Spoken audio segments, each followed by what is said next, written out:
Hello friends, आज के समय में ड्रोन काफ़ी तेज़ी से पॉपुलर हो रहे हैं। ड्रोन का यूज़ कई चीज़ों में किया जाता है, जैसे फ़ोटोग्राफी से लेकर के छोटे सामानों की डिलीवरी तक में हम ड्रोन का यूज़ करते हैं। पर आपको पता है कि ड्रोन का यूज़ ही नहीं, मिसयूज भी किया जा सकता है।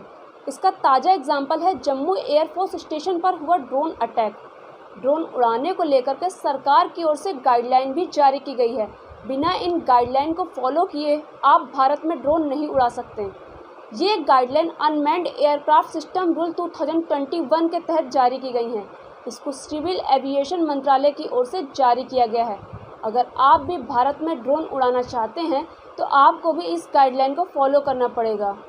आप ड्रोन को उनके साइज के अनुसार उड़ा सकते हैं। सबसे पहले आपको बता दें कि ड्रोन के कई साइज़ होते हैं। ड्रोन के वज़न और साइज़ के अनुसार इसे 3 कैटेगरी में बांटा गया है। सबसे पहली कैटेगरी है नैनो ड्रोन्स की। इसका वज़न 250 ग्राम होता है और इसे 50 फीट की ऊंचाई तक उड़ाया जा सकता है और इसके उड़ाने के लिए किसी भी लाइसेंस की ज़रूरत नहीं होती है। दूसरे नंबर पर आते हैं माइक्रो और स्मॉल ड्रोन्स। माइक्रो ड्रोन का वज़न 250 ग्राम से ज़्यादा लेकिन 2 किलोग्राम से कम होता है। स्मॉल ड्रोन का वज़न 2 किलोग्राम से ज़्यादा लेकिन 25 किलोग्राम से कम होता है। इसको उड़ाने के लिए UAS ऑपरेटर परमिट फर्स्ट की परमिशन लेनी होती है। ड्रोन पायलट को स्टैंडर्ड ऑपरेटिंग प्रोसीजर यानी SOP को फॉलो करना होता है। तीसरे नंबर पर आते हैं मीडियम और लार्ज ड्रोन। मीडियम ड्रोन्स का वज़न 25 किलो से ज़्यादा लेकिन 150 किलोग्राम से कम होता है। लार्ज ड्रोन का वज़न 150 किलोग्राम से ज़्यादा होता है और इसको ऑपरेट करने के लिए UAS ऑपरेटर परमिट सेकंड की परमिशन लेनी होती है। DGCA ने ड्रोन उड़ाने के लिए कुछ शर्तें भी रखी हैं। इसके अनुसार ड्रोन को क्लोज्ड स्पेस में नहीं उड़ाया जा सकता है।